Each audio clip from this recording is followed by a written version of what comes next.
Good morning दोस्तों। आप लोग कैसे हैं? आशा करता हूं आप लोग सब ठीक ही होंगे। तो आज फिर से हम आप लोगों के लिए भौतिक विज्ञान का 100 प्रश्नों क्वेश्चन लाए हैं जो आपके एग्जाम के लिए बहुत ज़्यादा उपयोगी होगा। और यह जो भौतिक विज्ञान का ये टॉपिक वाइज ये चल रहा है। पार्ट 1 में 1 से लेकर 20 क्वेश्चन कर लिए थे। पार्ट 2 में 21 से लेकर 41 तक क्वेश्चन कंप्लीट हो गया है। आज करेंगे 42 से क्वेश्चन करने वाले हैं। भौतिक के 100 प्रश्न रहेगा जिसमें से आज का प्रैक्टिस थर्ड रहेगा।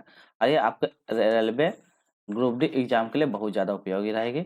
और जो कोई भी अन्य और एसएससी वगैरह की भी तैयारी करते हैं तो उनके लिए भी उपयोगी रहेगी। तो मतलब साइंस से जितना कोई भी टॉपिक का क्वेश्चन बनता है उसके लिए बहुत ज़्यादा उपयोगी रहेगा। तो चलिए ज़्यादा लेट नहीं करते, आज का हम लोग पहला प्रश्न की ओर बढ़ते हैं और देखते हैं कि इसका सही आंसर क्या होगा। चलिए, तो आज का पहला प्रश्न देख लेते हैं। पहला प्रश्न बोलता है, क्या बोलता है, संबंधित माध्यम युग में क्रांतिक कोण, यहाँ पढ़िए आप लोग, क्रांतिक कोण से अधिक आपतन कोण का सघन से विरल माध्यम की ओर जाने वाली प्रकाश किरण क्या कहलाती है। आपको बताना है क्रांतिक कोण से अधिक आपतन कोण, तो यहाँ बताना है सघन माध्यम से लेके विरल माध्यम की ओर जाने वाली प्रकाश की किरण को क्या कहते हैं।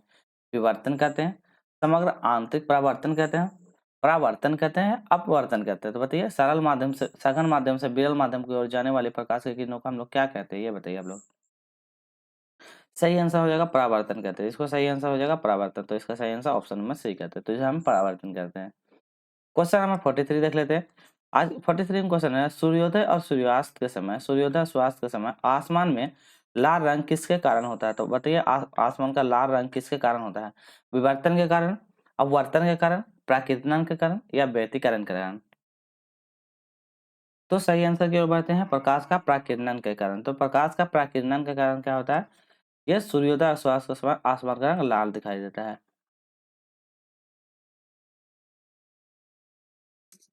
क्वेश्चन नंबर 44 की बात है, इसमें देख लेते हैं। इसमें बोलता है कि पिछली साइड में ट्रैफिक को देखने के लिए ऑटोमोबाइल में किस प्रकार का दर्पण का प्रयोग किया जाता है। तो देखते हैं कि गाड़ी के पीछे जो गाड़ी रहती है तो इसके साइड में मिरर लगा हुआ रहता है। तो वो जो मिरर लगा हुआ रहता है वो कौन सा दर्पण का प्रयोग किया था, कौन सा दर्पण रहता है ये बताना है। अवतल दर्पण, समतल उत्तल दर्पण, समतल दर्पण या उत्तल दर्पण। अब आप बताइए कि कौन सा दर्पण उसमें लगा हुआ रहता है।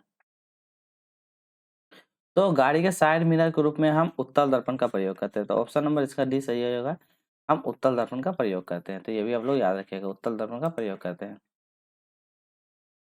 चलिए, question number next question number 44 देख लेते हैं, 45 देख लेते हैं।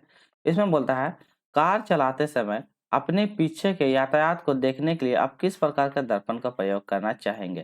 तो ये भी क्वेश्चन उसी तरह है, बस उसमें कुछ नहीं, बस बातों को पलट दिया है, ऐसा कुछ नहीं है। तो कार चलाते समय आप कौन सा बोले, तो इसका भी सही आंसर क्या रहेगा, ऑप्शन नंबर डी उत्तल दर्पण ही इसको कौन सा दर्पण, उत्तल दर्पण का। तो बस क्वेश्चन को बोलने का तरीका पैटर्न बदल लिया और ऐसा कुछ नहीं है, ये भी आप लोग याद रखिएगा।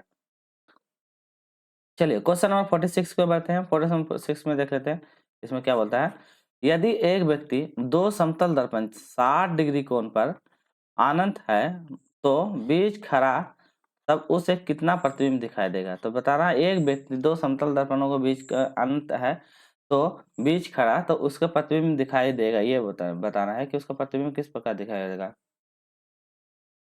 पहला 3, ऑप्शन 4, ऑप्शन 5, ऑप्शन 6। तो आप बताइए। यही है कि एक व्यक्ति दो व्यक्ति के समतल कोण पर 60 डिग्री कोण पर अनंत है तो बीच पे तब उसे कितना प्रतिबिंब दिखाएगा। तो बीच में कितना प्रतिबिंब दिखाई ये पूछा, तो बीच में 5 प्रतिबिंब दिखाई देगा। ऑप्शन नंबर सी 5 प्रतिबिंब दिखाई देगा। क्वेश्चन नंबर 47 बढ़ते हैं। इसमें बोलता है, यदि हम, क्या बोलता है, यदि हम पृथ्वी के पृष्ठ से सूर्य की प्रकाश प्राप्त करते हैं तो यह प्रकाश किस प्रकार के किरण पुंज प्राप्त करेगी। तो यदि हम पृथ्वी के पृष्ठ पर सूर्य की प्रकाश प्राप्त करते हैं तो ये प्रकाश के किस प्रकार के किरण पुंज प्राप्त करेगी, ये पूछा है। चलिए बताइए आप लोग कि किस प्रकार का प्रकाश पुंज प्राप्त करेगी। पहला अपसारी, ऑप्शन बेत बेतरबी, ऑप्शन समांतर, ऑप्शन अभिसारी। तो बताइए कि कौन प्रकार के प्रकाश प्रारंभ करेगी। तो इसका सही जवाब हो जाएगा समांतर। किस प्रकार का, ऑप्शन नंबर सी हो जाएगा, समांतर प्रकाश प्रारंभ करेगी। तो ऑप्शन नंबर सी समांतर। क्वेश्चन नंबर 48 देख लेते हैं। क्वेश्चन नंबर 48 में देखते हैं, निम्नलिखित में से कौन सा रंग सम्मिश्रण दिन और रात के समय सार्वजनिक सुविधाजनक होता है। तो बताइएगा, दिन और रात में भी सार्वजनिक सुविधाजनक होता है, तो किस प्रकार के कपड़े आप पहनिएगा तो जो आपको सुविधाजनक होगी? नारंगी और नीला, श्वेत और काला, पीला और नीला, लाल और हरा। तो बताएं कौन सा प्रकार के रंग का मिश्रण सबसे बेस्ट रहता है? चलिए आप लोग बताने की कोशिश कीजिए। तो इसका सही आंसर क्या हो जाएगा? इसका सही आंसर का ऑप्शन नंबर डी, लाल और हरा रंग का। तो क्या कह लाल और हरा रंग का क्या कहता है मिश्रण जो होता है सार्वजनिक सुविधाजनक होती है। मिश्रण जो बना हुआ था उसका मिश्रण सबसे ज्यादा ये होता है सुविधाजनक। इस दोनों का मिश्रण करके जो बनाया जाता है वो सबसे बेस्ट होता है, रात और सुबह के लिए बोला गया था। क्वेश्चन नंबर 49 देख लेते हैं। कैमरे में किस प्रकार का लेंस का उपयोग किया जाता है? तो कैमरा जो कैमरा बना हुआ था, ये मान लो कैमरा है, तो कैमरा में किस प्रकार का लेंस का प्रयोग किया जाता है ये पूछा है। तो बताइए कैमरा में किस प्रकार लेंस? पहला उत्तल लेंस, अवतल लेंस, वर्टिकुलर लेंस और समान मोटाई का लेंस। तो बताइए कैमरा में किस प्रकार का लेंस का प्रयोग किया जाता है? चलिए, तो इसका सही आंसर की देख लेते हैं। ऑप्शन नंबर इसका ये हो जाएगा उत्तल लेंस। तो किस प्रकार का उत्तल लेंस का प्रयोग करते हैं? तो ऑप्शन नंबर ए इसका सही होगा, उत्तल लेंस का कैमरे में प्रयोग करते हैं। क्वेश्चन नंबर 50 पे बात है। क्वेश्चन नंबर 50 में देख लेते हैं।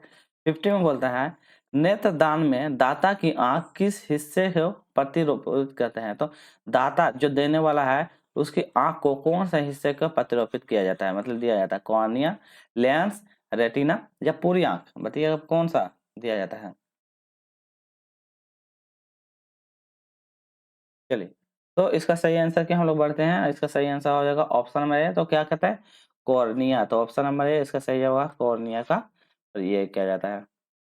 चलिए क्वेश्चन नंबर 51 देख लेते हैं। क्वेश्चन नंबर 51 बोलता है एक आदमी 10 मीटर कितना 10 मीटर से अधिक दूरी की वस्तु स्पष्ट रूप से नहीं देख पाता है। तो 10 मीटर की दूरी पे रखी हुई वस्तु को स्पष्ट रूप से नहीं देखता तो वो किस दृष्टिदोष से पीड़ित है? कितना बार बता चुके हैं। हाइपो, इसी का देखिए नाम चेंज कर दिया आप लोग। निकट दृष्टि जो समझे थे ना, निकट दृष्टि और दूर दृष्टि, दूर दृष्टि। तो निकट दृष्टि और दूर दृष्टि का नाम चेंज कर दिया। तो कल जो वीडियो नहीं देखे साइंस वाला भी वीडियो में ये वाला टॉपिक पढ़वा दिया, तो वो देख लीजिएगा। हाइपरमोटपिया, हाइपोड्रोफिया, ऑप्शन मायोपिया या कैटारेक्ट। तो जो पढ़े होंगे निकट दृष्टि दृष्टि का साइंस वाला वीडियो देखे होंगे डिटेल एक्सप्लेनेशन, तो ये आराम से बना लेंगे। चलिए बताइए।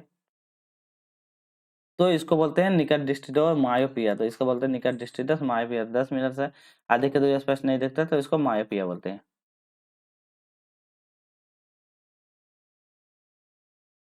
52 नंबर क्वेश्चन पढ़ लेते हैं। तंतु प्रकाशित संचार के संकेत में किस रूप से प्रभावित होते हैं?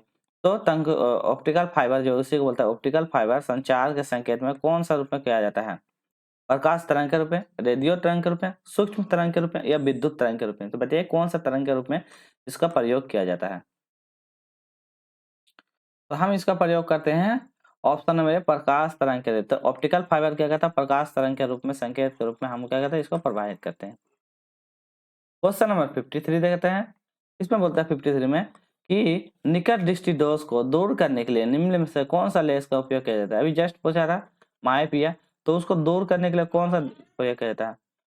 Convex, option number A concave, option number C cylinder, option number D conic. तो बताइए इसमें कौन सा उपयोग किया जाता है? तो इसका सही जवाब हो जाएगा ऑप्शन नंबर बी, क्या हो जाएगा कॉनकेव। तो निकट दृष्टि दोष को दूर करने के लिए कॉनकेव का उपयोग किया जाता है और दूर दृष्टि दोष के लिए कॉन्वेक्स का प्रयोग किया जाता है। तो ये भी याद रखिएगा, दूर दृष्टि के लिए कॉन्वेक्स और निकट दृष्टि के लिए कॉनकेव। नेक्स्ट क्वेश्चन 54 में देख लेते हैं। इसमें बोलता है निम्नलिखित तिथियों में से किसमें दोपहर को आपकी छाया सबसे छोटी होती है? तो आपको बताना कौन सा तिथि में दोपहर दोपहर को आपकी छाया जो आपकी जो ये है आप जैसे हैं, तो आप हैं आपकी जो यहाँ पे छाया दिखाई देती है तो वो सबसे छोटी कौन सी में होती है?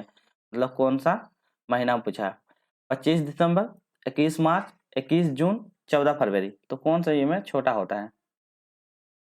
तो छोटा होता है 21 जून को। तो सही जवाब इसका हो जाएगा 21 जून को क्या होता है छोटी होती है तो ये महीने में। क्वेश्चन नंबर 55 की ओर बढ़ते हैं। इसमें बोलता है अबिंदुकता दोष को दूर करने के लिए निम्नलिखित में से किस प्रकार लेंस का प्रयोग किया जाता है? तो अबिंदुकता दोष को दूर करने के लिए कौन प्रकार लेंस का हम प्रयोग करते हैं? सिलिंडर लेंस का, अवतल लेंस का, उत्तल लेंस का या द्विफोकल लेंस का? तो किस प्रकार का लेंस का प्रयोग करते हैं? तो हम ये अबिंदुता दोष अब इन दोष को दूर करने के लिए हम सिलेंडरी लेंस का प्रयोग करते हैं। तो ऑप्शन नंबर इसका ये सही हो जाएगा, सिलेंडरी लेंस का प्रयोग करते हैं। क्वेश्चन नंबर 55 में देखते हैं, 56 में देख लेते हैं। निम्नलिखित में से कौन सा सर्वोत्तम विद्युत चालक है? तो बोलते हैं विद्युत का सर्वोत्तम चालक कौन सा है? तांबा, लोहा, एल्युमिनियम, चांदी। कितना बार बता चुके हैं इससे क्वेश्चन। तो इसका सही आंसर ऑप्शन नंबर डी हो जाएगा, चांदी। चांदी क्या होता है? बिंदु का सबसे सर्वोत्तम चालक होता है, तो ये भी याद रखिएगा। 57 की ओर बढ़ते हैं। 57 में बोलता है इलेक्ट्रिक करंट का यूनिट में कौन सा होता है? तो बताइए इलेक्ट्रिक करंट बोला है, इलेक्ट्रिक करंट का यूनिट कौन सा होता है? केल्विन, मोल, कैंडेला या अर्ग। इलेक्ट्रिक करंट का बताइए क्या हो जाएगा इसका सही आंसर। तो इलेक्ट्रिक करंट का हो जाएगा ऑप्शन नंबर डी, क्या हो जाएगा? आर्ग। तो इलेक्ट्रिक करंट का हो जाएगा ऑप्शन नंबर डी, आर्ग हो जाएगा। चलिए क्वेश्चन नंबर 58 में देख लेते हैं। 58 में बोलता है ओम, ओम का नियम का परिभाषित करता है। तो ओम का नियम का परिभाषित कौन करता है? प्रतिरोध, केवल धारा, केवल वोल्टेज, धारा वोल्टेज दोनों। तो ओम का प्रतिरोध का परिभाषित करता है कौन करता है? तो ओम का नियम को परिभाषित करता है कौन? धारा और वोल्ट दोनों। तो ओम का नियम को परिभाषित करता है धारा और वोल्ट दोनों। ऑप्शन नंबर डी इसका सही जवाब हो जाएगा। चलिए 59 की ओर बढ़ते हैं। 59 में बोलता है बिजली के बल्ब का फिलामेंट किस तत्व का बना होता है? बताइए बिजली के बल्ब का फिलामेंट किस तत्व का बना होता है? कॉपर का, लेड का, आयरन का या टंगस्टन का? तो किससे? टंगस्टन का बना होता है। ऑप्शन नंबर डी, टंगस्टन का ये बिजली के बल्ब का फिलामेंट बना हुआ रहता है। क्वेश्चन नंबर 60 की ओर बात है। इसमें बोलता है तड़ित चालक का आविष्कार किसने किया? तो बताइए कि तड़ित चालक का आविष्कार किसने किया है? ग्राहम बेल ने, बेंजामिन फ्रैंकलिन ने, ऑप्शन बी लॉर्ड लिटर ने, ऑप्शन नंबर डी आइंस्टीन ने। तो तड़ित चालक का बताइए बिजली का किसने आविष्कार किया था? तो इसका सही जवाब बेंजामिन फ्रैंकलिन। तो यहाँ ए हो जाएगा, इसको बी कर दीजिए, इसको सी कर दीजिए। तो सही जवाब ऑप्शन नंबर बी हो जाएगा, क्या? फ्रैंकलिन, बेंजामिन फ्रैंकलिन की इसका सही जवाब हो जाएगा। बेंजामिन फ्रैंकलिन की इसका सही हो जवाब हो जाएगा। चलिए तो आज का 20 प्रश्न हम लोग का कंप्लीट हो जाता। तो आज का पार्ट 3 कंप्लीट हो गया। फिर नेक्स्ट पार्ट जो आएगी पार्ट 4 आएगी, जिसमें से 20-20 क्वेश्चन आएंगे। इसमें से आपका फिजिक्स के क्वेश्चन को हम कवर करवाएंगे, सिर्फ ओनली फिजिक्स में। तो वीडियो को ज़्यादा लाइक कीजिए, ज़्यादा से ज़्यादा शेयर कीजिए, और जो नए हैं चैनल को सब्सक्राइब कर लीजिए, ताकि आपको इसी तरह का कंटेंट हमेशा मिलता रहे। और ये कंटेंट आपका सब आरआरबी एग्जाम या ग्रुप डी या एलपी, लोको पायलट, किसी का भी एग्जाम देते हैं, या साइंस एसएससी का भी एग्जाम देते हैं, तो उसमें क्या होता है साइंस से क्वेश्चन बहुत ज़्यादा पूछा जाता है, फिजिक्स का क्वेश्चन का बहुत ज़्यादा रोल रहता है। फिर इसी टाइप का मिक्स क्वेश्चन, और यदि किसी को सिर्फ साइंस का मिक्स क्वेश्चन करना है, तो वहाँ एनटीपीसी अलग से चल रहा है और एक साइंस का अलग पे टॉपिक चल रहा है। तो वहाँ से जाकर आप साइंस को कवर कर सकते हैं। तो एक बार प्लेलिस्ट में जाकर वहाँ से आप व्यूज करके वहाँ से देख सकते हैं। तो आज के लिए इतना ही, फिर मिलता है नेक्स्ट वीडियो में। Take care, bye bye.